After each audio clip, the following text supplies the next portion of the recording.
ስሜ ሀብታሙ ኃይሌ ይባላል። አራዳ ክፍለ ከተማ ወረዳ 6 ምክር ቤት አባል ነው የመጣሁት።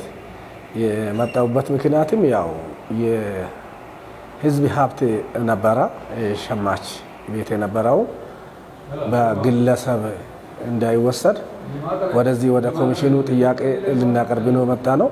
ኮሚሽኑ በአግባቡ አገኛ ነው ቁጭ ብሎ እኛም በደንብ በጥሩ ሁኔታ እያስተናገድን ነው ያገኘሁት።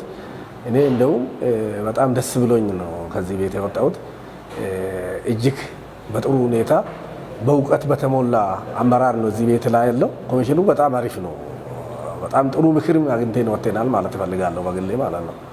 ስለዚህ አመጣጣችን እንደመጣ ነው ያው አልተቸገርንም።